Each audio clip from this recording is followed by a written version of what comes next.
Alright, y'all. I know it's nice and spooky, scary out there, October and everything. Hope you can hear me over this backtrack. I went out for a nice jog today after work. I was doing my bakery stuff. I'm in a bakery. I work in a I make bread. It's pretty great. I got another day of mixing today. I was like, so much flour. I was covered in it. And I washed it all off in the rain. Took 2 showers. Got up, got some exercise still. And, that's all we can really ask of anything is the time, the peace of mind necessary to get up to it, and then the drive, motivation to do the exercises that your body needs, stay in shape, stay reasonably happy and healthy. Best part about it is, it doesn't make you look any younger or better. You get older and older no matter what, but it makes you feel better, and that's all that really matters. So of course, being healthy is number 1 priority, guys. And with that being said, keep your internet bullies stuff way behind the big old nose of yours. Let your funny little ears cover them up, and try to spread a bit of peace and attention and awareness and compassion even, because there's nothing like the reason that you've ever been. And by that I mean there's nothing like the reason that you've ever existed anyway, man. So hey, get cool with it already, or get the fuck out of here. So of course, anybody who is putting up with the best of their abilities and struggling, think better, think wiser, think smarter. We'll get through it together. I'm here for your backbone, be here for mine, and I'll see you around. Let's play some music.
I gotta admit, that last one was a little weird.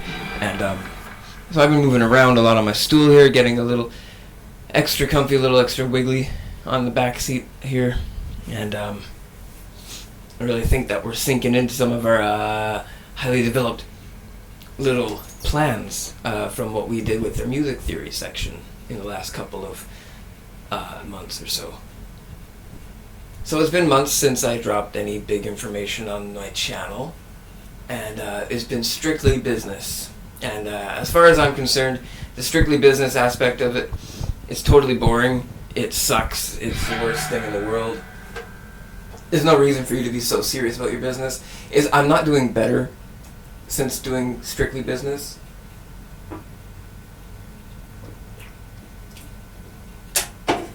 As a matter of fact, this all equals up to season 3.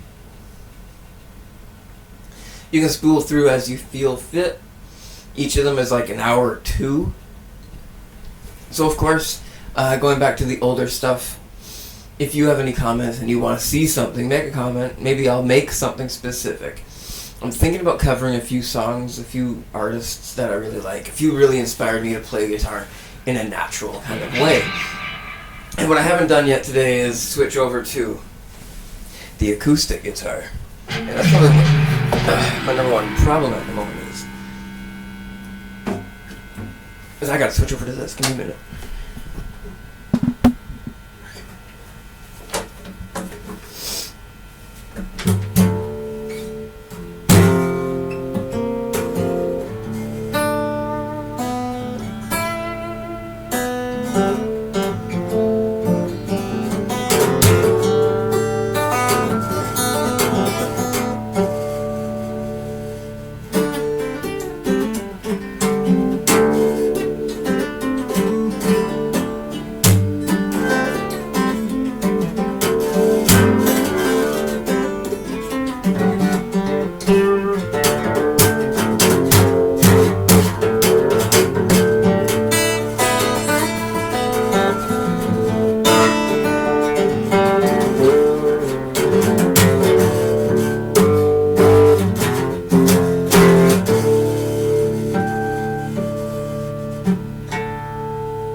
so thank you so much for listening to me. That was a lot of fun. I think the guitar...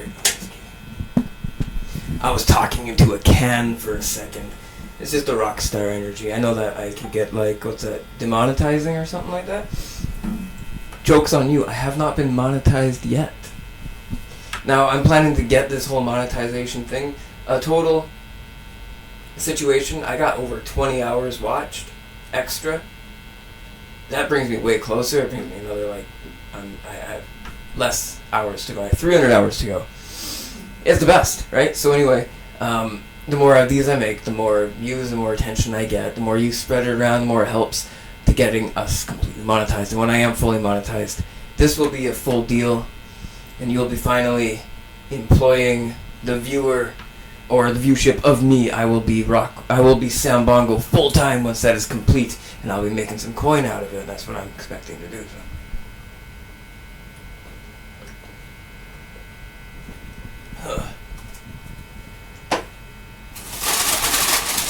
So I brought my French fries with me. I hope you guys have French fries, or peanuts, or potato chips, or something to snack on. Or better yet, you're sitting out in the sun, soaking in all the rays, having the best time physically possible, basically. And even though I interrupt every bit of playing that we have with another bit of bullshit talking, it gives us a chance to bond. And I do believe we need to bond a little bit. Because, well, that's what the best part is, right? So we're going to class things up a little bit. Hang on.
so my guitar cut out on me there for a minute.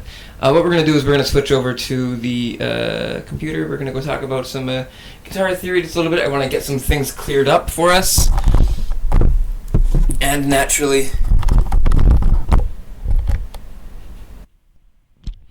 once we fix that up, we're going to come back and we're going to see what we can build out of a little bit of our knowledge from before. Maybe we can put a cool backtrack together. I like the idea of doing that. I got a couple presets here I really want to use. And let's see if we get creative this time. Anyway, let's head over there right now. I'm going to bring my french fries.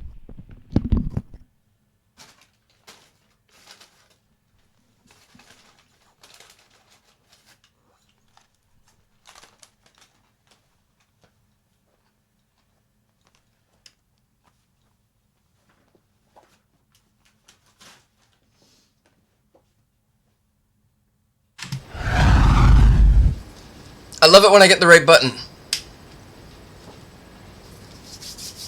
Okay. So this is a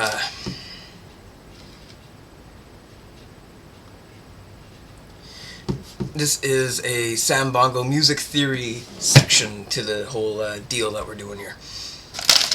So it's pretty guerrilla. Basically, whatever you need answered, we're going to do, but no one's going to ask any questions because I'm the doctor and that doesn't matter. So we're going to look at a few things. We got all kinds of stuff. Yeah, you know that already. Yeah, you know that too. What's that doing there? We already know that. This is what we're going to look at for a second here. Let's take a look at this. Hang on.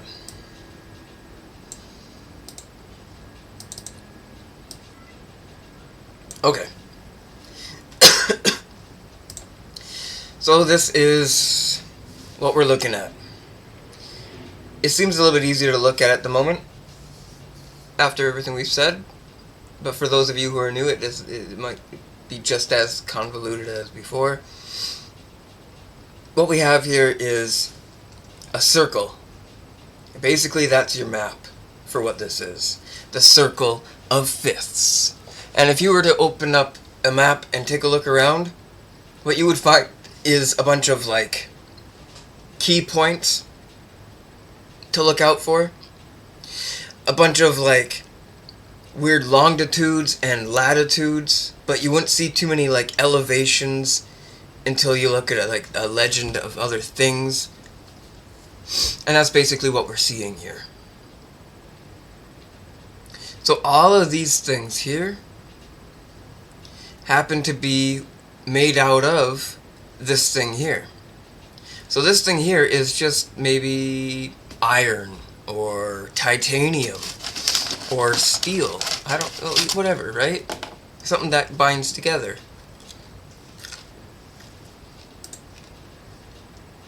And what we want to find, hang on, let's close.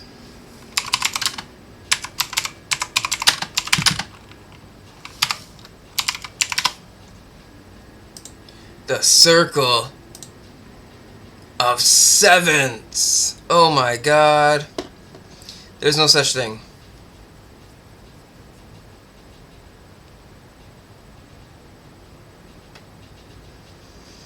It's okay, there is such a thing, but there is no real such a thing.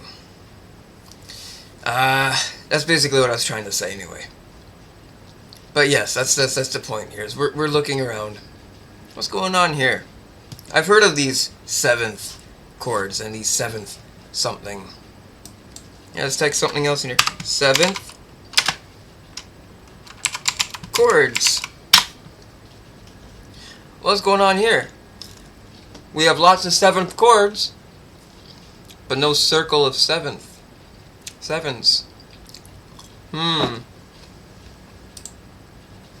So this is a C7. Is a C7. This is a C. It's just like another C. Hang on here. This is a true C7 right here. I think this is the C diminished 7. where you add the diminished note of the key signature of the 7th note of that chord. And I do believe this is a C flattened 7th or a minor 7th, which is down a step. So you got your confusion here, right? And basically what I'm trying to say now, this is the part I want you to listen up to. If you were to take a 5th and add it on there, like we said before, we got a couple of things. I'm going to take a quick look at that. These are chords. And you got, like, there's a 7th, and here's a 7th, and there's a 7 and a 7, and blah, blah, blah. There they all are, right? 7th chords, they exist. We have them. If you were to take a chord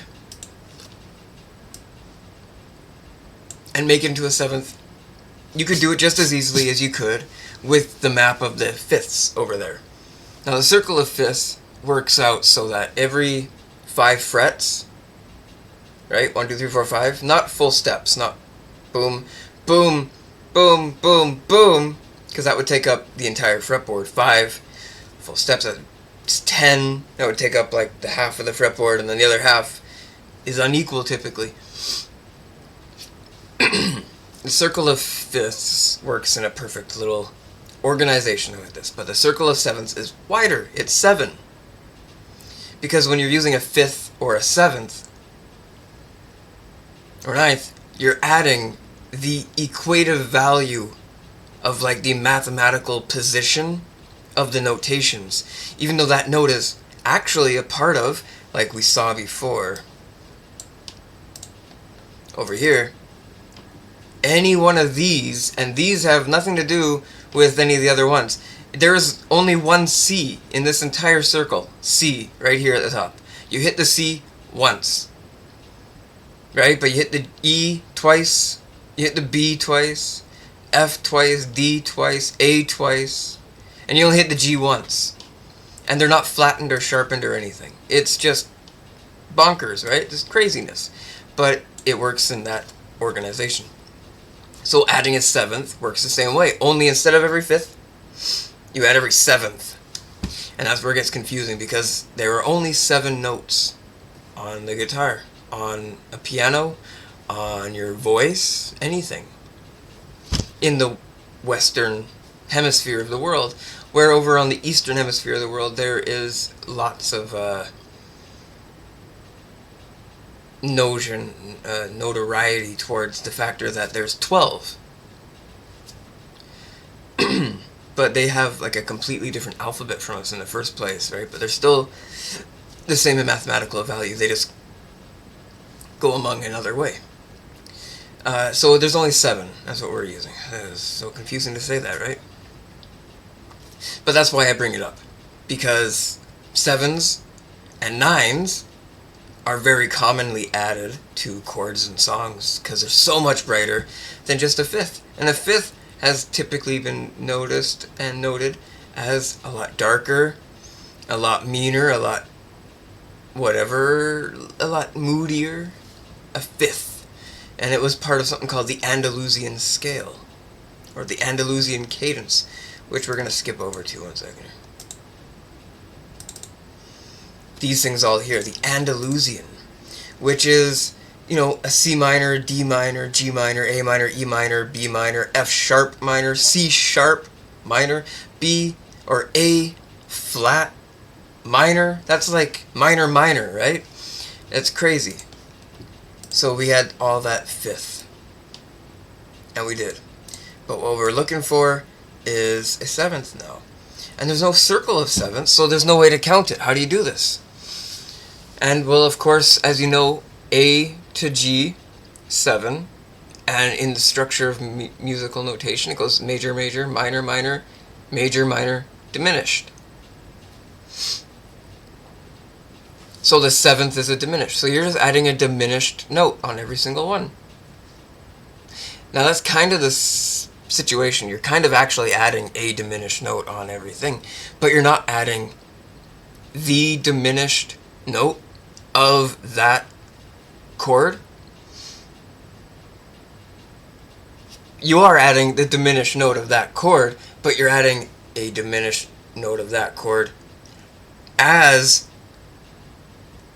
a different mathematical equation called a seventh, or else you would have just called it a diminished chord, in of which case is actually a different note, which that chord's diminished note does exist. And you can turn that diminished note into the same chord that has a seventh as well, including the same seventh. So it has nothing to do with the root even, really. It has something to do with the name of the chord. And that's where that's everything to do with the root of it, actually, right? That's what I was trying to say. I didn't try to misdirect you or anything. But I love French fries. You can do that with a ninth. And there's no circle of ninths either, right? But here's the crazy thing. If there's only 7, how can you add a 9? Oh, did you think about that?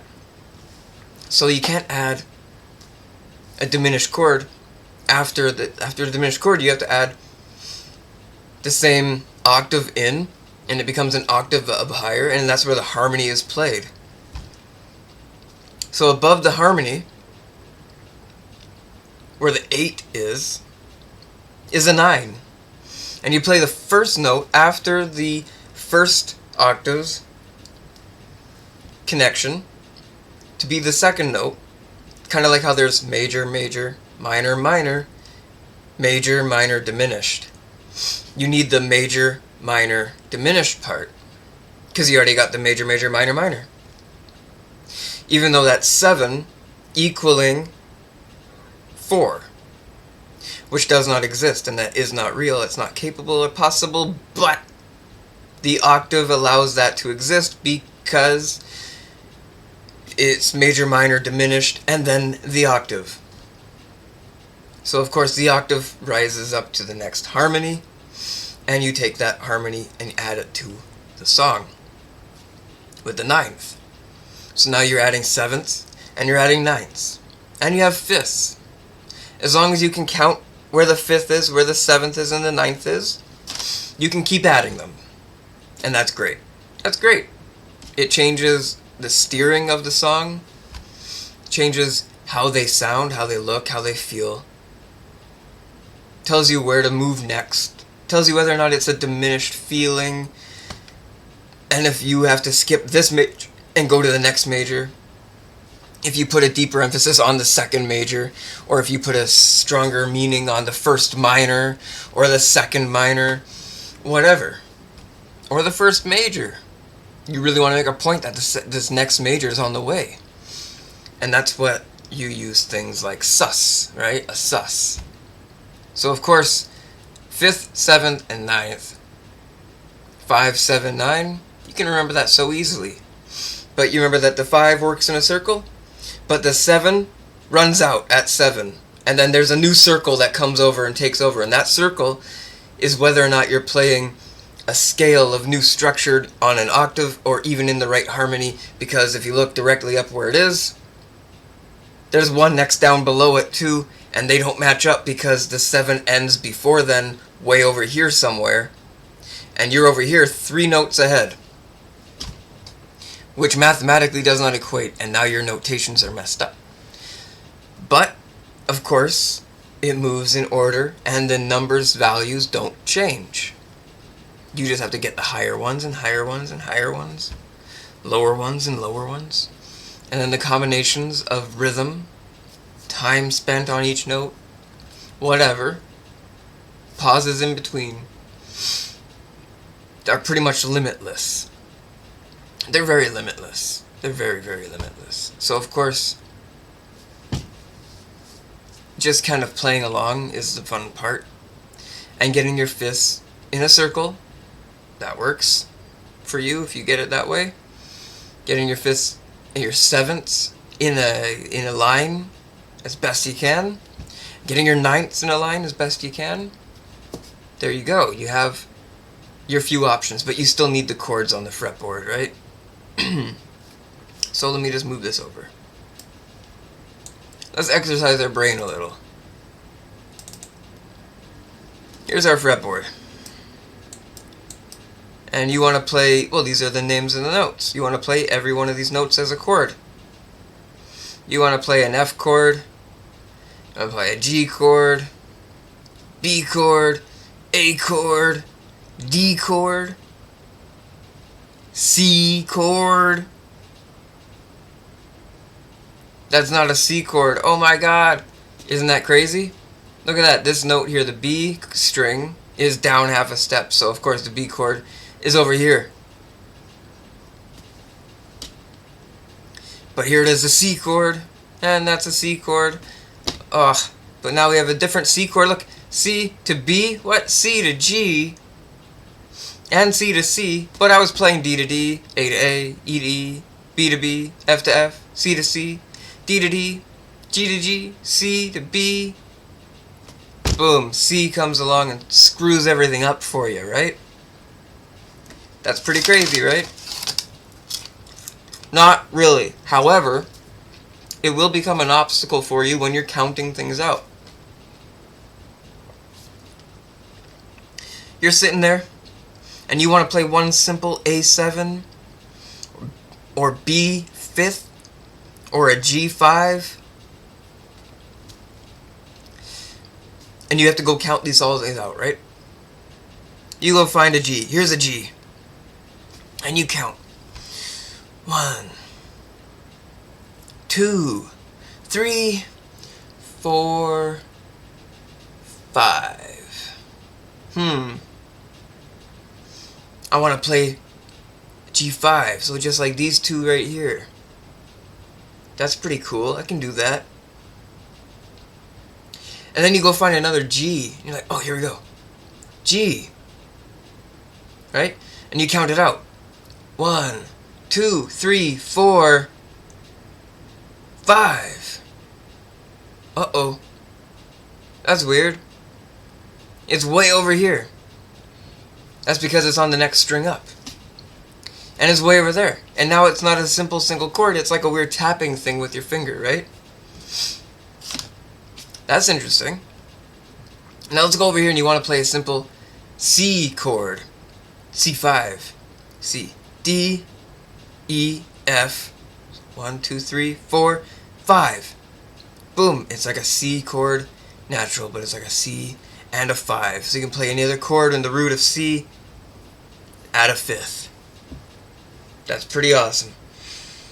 Now let's go add another C chord. C. D. E, F, G. 1, 2, 3, 4, 5. Boom, it's over here. And it's only one fret away. You're counting these things up, and their position on the fretboard doesn't add up. That's 2 frets away. That's 6 frets away. 1, 2, 3, 4, 5, 6. That's 6 frets away. And then this one is only 1 fret away. But you got the right name and right value of note.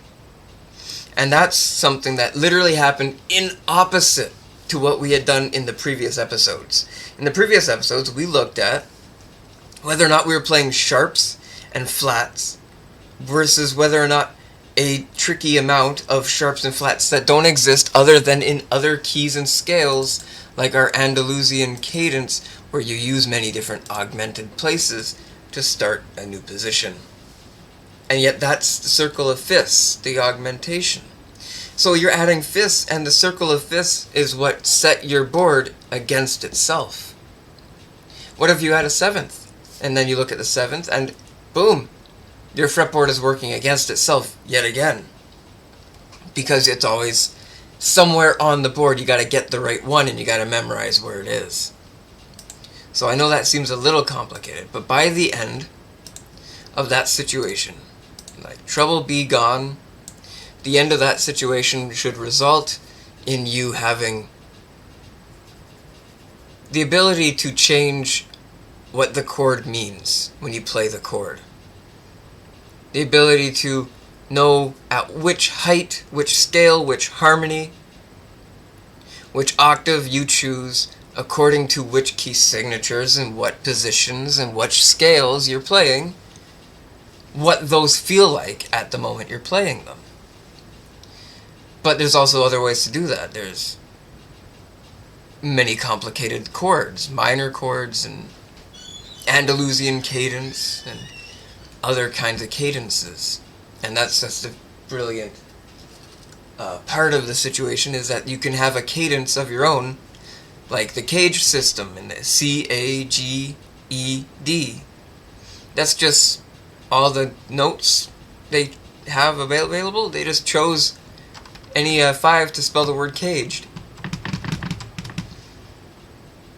which is pretty cool. And the Cage system is the same thing like Ed Sheeran uses, or pretty much any pop star, any rock star has heard of it. But there's not a lot of room for like the Cage system in rock music. There is, but I mean there's a lot of room for it. It's just there's also like, you know, the problem where you might have more room for other things in that kind of respect. But if you're playing beginner level, if you're playing learning level, if you're reminding your brain exactly how to function at this is your test. You got a circle of fifths. I'm going to bring up the page again. Right here. You got a big legend of all kinds of things to go along with it. And you got yourself a fretboard that you can barely see. So you pick a few chords. You pick a few songs. And you add the fifth to those weird songs, and you play a fifth version of that song. And then you do it again with a seventh, and you do it with a fifth, and you exercise your brain. Wow! Exercise! Say you can't remember anything else besides the chords, you use the song to remember the chords, you use the fifths to remember the fifths of the chords. What do you got? Voila! You got all kinds of answers, and you just keep doing that. You'll get really good at it, sure. But how about learning just the chords on the fretboard, adding the fifth into placement without the chords, just the fifth of each note, just the seventh of each note, and just the ninth of each note. Now those are something. Let me pull up a new page for you.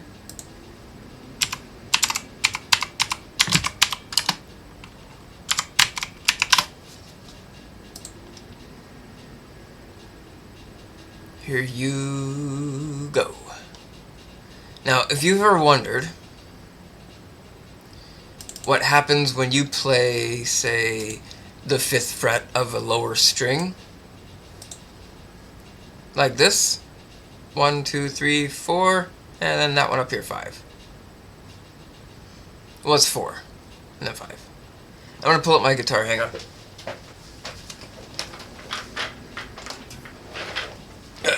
Okay, so what do we got? We got that looks like the nut to me, so we're going to go with that. We're going to go up 4 strings. 1, 2, 3, 4. And we're going to go up this thing right here.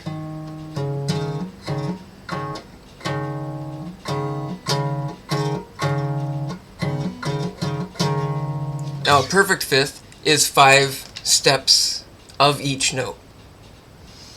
So that is 5 from the last note. It doesn't mean you play the note and then the 5, where you hit the octave, and that's the octave, and that's 8. Octave is 8. And what you're looking for is a perfect fifth. And so what we got is 1, 2, 4, and then you play the next string up, and it's empty, and then you go past it, 1, 2, 3, 4, 5, 6, and you go up here.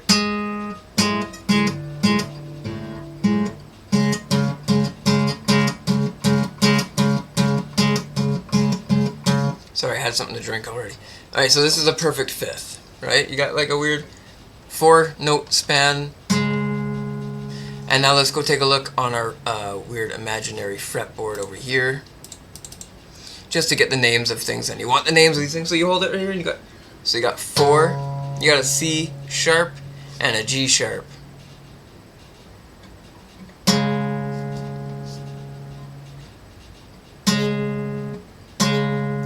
A D flat and an A flat. Now there's not a lot of uses for it, but you can count this out pretty nicely. How do you go? So from here, C, 1, 2, 3, 4, 5. So what did we end up on? 1, 2, 3, 4, 5. Okay, let's see. What did we end up on? We ended up on a G flat, and we wanted a G sharp. So instead of going in the same string where you would end up on a downward scale, downward to get to the flat, you want to go up into a harmony section where the 9 realm is. The realm of the 9th that I was talking about earlier. And you want to move up to a G sharp or an A flat, which is right here. Right? If you look at this one, 1, 2, 3, 4, 5. It is 5 notes away, but 1, 2, 3, 4, 5. It's right here as well, right? So here's what that would sound like.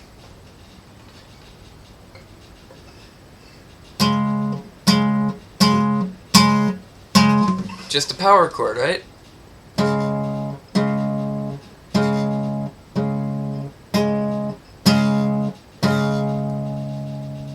Just a simple power chord. And now let's play that other thing that they showed us.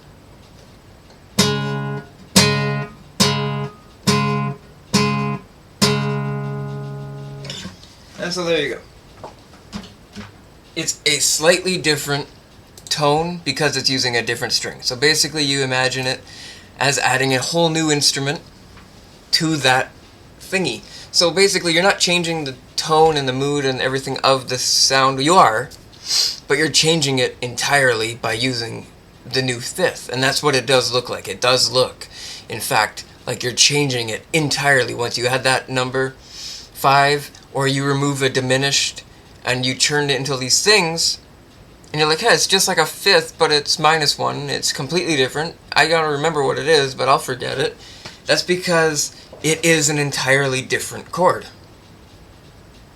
And that's the best part. Because you can always start from that chord, and that's when you get to coolly count. You get to really count and really exercise your mind. And that's where the fun part is. And if you get to actually exercise your mind and treat that like the fun aspect of it, you're gonna get somewhere with it. You're going to get moving forward. You're going to feel like this train rolling on. And you feel it a lot in progressive music, prog music. And prog music has been known to keep up with the rhythm and harmony. It harmonizes a lot more. It's basically all harmony. And so you get your perfect fifth. Not that I use it very often, but I do use my perfect fifths sometimes because it's a strange sound, and sometimes you need that extra, like, instead of shouting, it's kind of like screaming. So instead of shouting at something, go, and scream at it, it might give you that energy you need. So of course, 5, 7, and 9, you can cross your spectrums with it. But you again need to have the entirety of the spectrums, which only go up into 7s. Unless, of course, like you're Japanese or something, in which it might go to 12. That's pretty cool. So, of course, that's going to conclude the lesson for today. I'm glad we got that off our chest. I really feel like we learned that there's a circle of 7s or 5s, but there's not necessarily a circle of 7s because you can't go that far back without the octave breaking as you head downwards. And instead of heading downwards into the perfect chord upwards on the harmony, you want to work into a perfect fifth back into the circling of the Andalusian cadence while you maintain the ability to break in and through the harmony using new melody enhancements such as sus and all kinds of cool aspects such as fifth chords, which are great and moody, or seventh augmented chords, which are brighter and more powerful, and ninth augmented chords, which are crazy and harmonious and diminished. And then you can add things like the perfect 7th, the perfect 9th, the perfect 4th, and you got all these perfect things. And you're like, what is that? That's interesting. Let's go learn about some of those. But first of all, you don't want to overload your head, but you do want to know about them. So we're going to know that there are those. We're going to know that there's power chords, there's fully named chords, there's augmented chords, and there's many other chords. So of course, we're going to go back to the guitar over there. We're going to make ourselves a little thing or two, and we're going to put it on YouTube, and we're going to see how that DIY treats us today. If not, we're going to end the episode pretty quickly, but let's see if this sounds any cool. Maybe we can find a way to use that scream aspect. Anyway, we'll see you over there. I'm going to bring my french fries.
Alright, let's see what we come up with.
Alright guys, I think that just about concludes it for today's episode. Hopefully this one's pretty cool with you guys.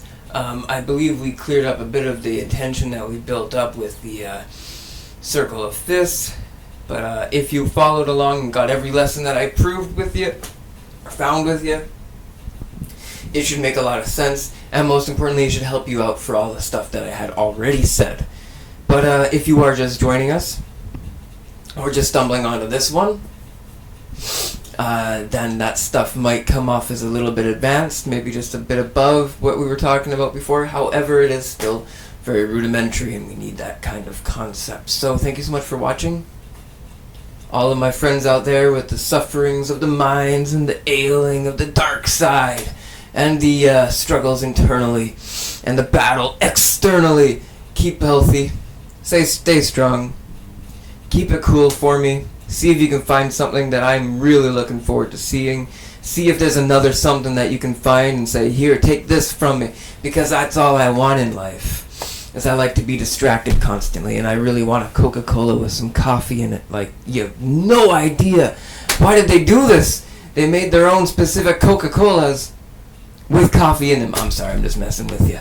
Have a good day, guys. This has been a lot of fun. If you watch this in the future, from now, bring some of that October vibe right on with you. Carry it down with you to the summer, because I just left summer and it was bright and hot yesterday. So anyway, I love you all. You guys are great. People out there on the YouTube and on the Twitch and whatnot who are doing their things. Keep doing your things, because I rely on your things to work alongside my things, and just know that as however light and fluffy as you are, I am 10 times harder and heavy. I'm just kidding, I'm just kidding. But however hard and heavy you are, I'm 10 times lighter. So just keep that in mind. I mean, no, wait, I'm as hard and heavy as you believe to be. I don't know what I'm trying to say. I'm just drinking a beer and it tastes like pure olives.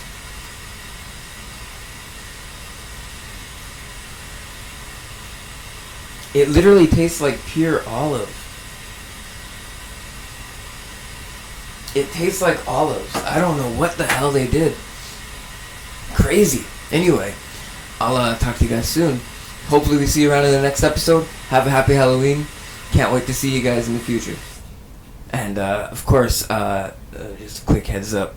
Sorrow Shadow Season 3 should be ready very soon, because the Dragonflight Season 3 is available. And I've just been, like, kind of skimming the surface of it, just kind of flying around it. getting a good eye's view of it. I'm going to go play through it maybe halfways or so. But like I'm going to quarter of the way just to make sure I don't skip any important stuff at the beginning. And then I'm going to come back and I'm going to record the whole thing for you guys. But I will do it after Rock with Sambongo Season 3, which will end in sometime November. A little bit after my birthday. So anyway, guys. Bye.